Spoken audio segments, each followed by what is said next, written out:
السلام علیکم ورحمۃ اللہ وبرکاتہ۔ بہت پیارے مسلمان بھائیوں بہنوں بیٹیوں عزیزوں، میں غلام مصطفیٰ آپ سے مخاطب ہوں اور آپ دیکھ رہے ہیں میرا چینل پیام اسلام۔ درس قرآن کے سلسلہ میں آج کا ہمارا سبق سورۃ النساء آیت نمبر 25 ہے۔ وَمَن لَّمْ يَسْتَطِعْ مِنكُمْ طَوْلًا أَن يَنكِحَ الْمُحْصِنَاتِ الْمُؤْمِنَاتِ فَمِمَّا مَلَكَتْ أَيْمَانُكُم مِّن فَتَيَاتِكُمُ الْمُؤْمِنَاتِ وَاللَّهُ أَعْلَمُ بِإِيمَانِكُم بَعْضُكُم مِّن بَعْضٍ فَانكِحُوهُنَّ بِإِذْنِ أَهْلِهِنَّ وَآتُوهُنَّ أُجُورَهُنَّ بِالْمَعْرُوفِ محصنات غیر مصافحات ولا متخذات اخدان فإذا أحسن فإن أتين بفاحشة فعليهن نصف ما على المحصنات من العذاب ذلك لمن خشي العنة منكم وأن تصبروا خير لكم والله غفور رحيم۔ پچھلی آیت مبارکہ سے اللہ رب العزت نے مومنوں کے لیے ایک رعایت رکھی کہ اگر تم لونڈیوں سے نکاح کرنا چاہو تو اس کے لیے آپ نے کیا کرنا ہے۔ تو یہی سلسلہ اس آیت میں بھی جاری ہے۔ اللہ نے فرمایا وَمَن لَّمْ يَسْتَطِعْ مِنكُمْ طَوْلًا، جو کوئی تم میں سے اتنی طاقت نہ رکھتا ہو ان ينكح المحصنات کہ کو نکاح کر سکے کسی پاک دامن سے، کسی مسلمان عورت سے، محصنات المؤمنات مومن عورت سے، خاندانی عورت سے شادی کرنے کی طاقت نہ رکھتا ہو، فرمایا فَمِمَّا مَلَكَتْ أَيْمَانُكُم، تو وہ تمہاری ان لونڈیوں میں سے مما ملکت ایمانکم جو تمہارے قبضے میں ہوں من فتیاتکم المؤمنات، وہ لونڈیاں وہ مومنہ جو تمہارے قبضے میں ہیں ان سے نکاح کر سکتا ہے۔ یہاں پھر محصنات جو ہیں دوسرے معنوں میں آتا ہے، یعنی شریف زادیاں، آزاد مسلمان عورتیں، اور ظاہر ہے آزاد مسلمان عورتوں کا تو مہر ادا کرنا پڑتا ہے، تو اس حوالے سے اگر کوئی مفلس جو خاندانی عورت کا مہر ادا نہیں کر سکتا تو اس کے لیے ہے کہ وہ معاشرے کی لونڈیوں کے ساتھ نکاح کر لے، اس میں کچھ رعایت ہوگی۔ واللہ عالم بایمانکم، اللہ تمہارے ایمان کا حال خوب جانتا ہے، یعنی اللہ بہتر جانتا ہے کہ کون مومن ہے اور کون نہیں۔ مراد یہ کہ جو بھی قانونی اعتبار سے مسلمان ہے، کلمہ گو ہے، وہ دنیا میں مومن سمجھا جاتا ہے۔ بعضکم من بعض، تم سب ایک دوسرے ہی میں سے ہو۔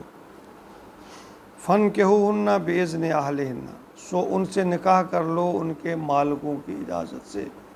یعنی کسی لونڈی کا مالک، یعنی اس سے آپ اجازت لے کر اس سے نکاح کر لو۔ کہ اسلام نے کیسا پیارا نظام بنایا ہے۔ وَآتُوهُنَّ أُجُورَهُنَّ بِالْمَعْرُوفِ، اور انہیں حق مہر بھی ادا کرو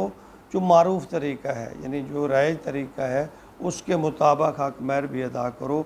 محصنات غیر مصافحات، ان کو محصنات یعنی حصار نکاح میں لا کر، نہ کہ آزاد شہوت رانی۔ اللہ فرماتے ہیں کھلم کھلا بے حیائی کے کام نہیں کرو، انہیں نکاح میں لے آؤ، ان کا حق مہر ادا کرو، اور پھر تم ان سے ایک ازدواجی طریقہ طلاق جو ہے وہ تم اور تمہاری نیت بھی یعنی کوئی گھر بسانے کی ہو، نہ کہ تم جو وقت ٹپانے کی یا اس کے ساتھ شہوت رہانی اور موج مستی کرنے کی، ایسی تمہاری نیت نہیں، تمہاری نیت صاف ہونی چاہیے۔ ولا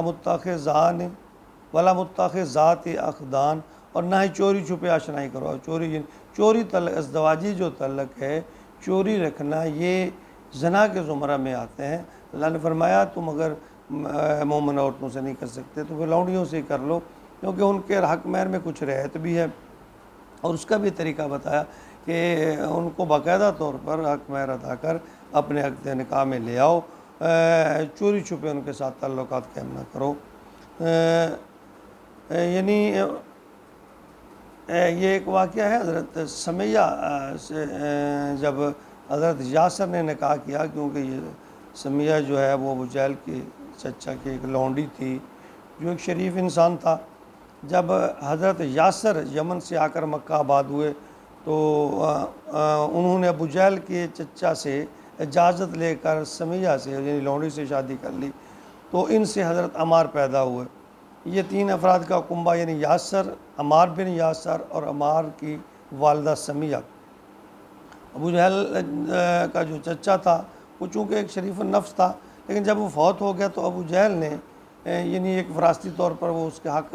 رکھتے ہوئے اس نے اس کنبے پر بہت زیادہ جو ہے ظلم و ستم ڈھائے۔ تو یہ ایک یعنی واقعہ ہے حضور کے دور کا کہ یاسر کیونکہ غریب تھے، فرمایا کہ چونکہ وہ شادی نہیں کر سکتے تو آپ نے اجازت دے دی تھی انہیں لونڈی سے شادی کرنے کی۔ فائزہ حسن فن آتئین بفاحشہ، پس جب وہ قید نکاح میں آ جائیں تو پھر اگر وہ بے حیائی کریں۔ اب لونڈی کے بارے میں اللہ تعالیٰ نے فرمایا کہ اگر لونڈی بھی بے حیائی کے کام کرے تو اسے بھی سزا ہے، لیکن قرآن پاک میں اسے نصف سزا دی ہے۔ فعلیہن نصف ما علی المحصنات من العذاب،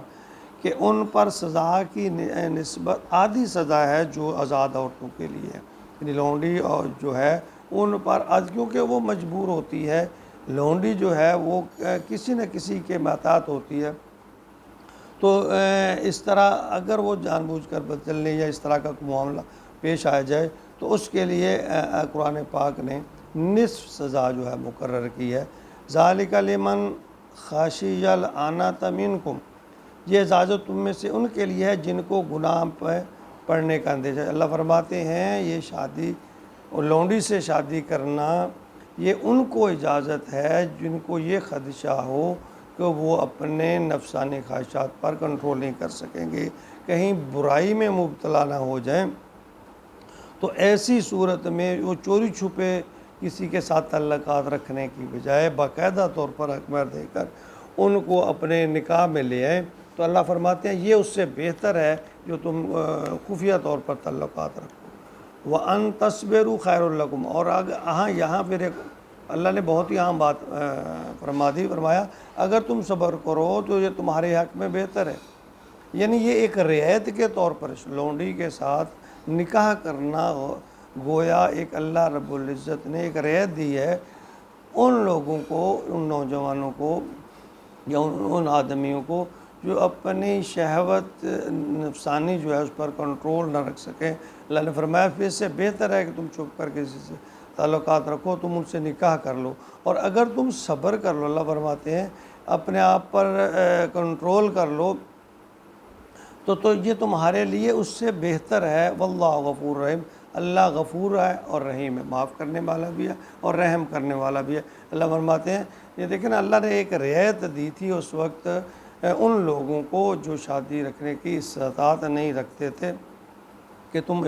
لونڈی کے ساتھ نکاح کر لو، لیکن آخر میں یہ فرما دیا کہ اگر تم اپنے اوپر کنٹرول کر لو، صبر کر لو تو یہ تمہارے لیے زیادہ بہتر ہے۔ اللہ رب العزت ہمیں قرآن کو سمجھنے کی توفیق عطا فرمائے اور پھر اللہ اس پہ عمل کی بھی توفیق عطا فرمائے۔ وما علینا الا البلاغ المبین۔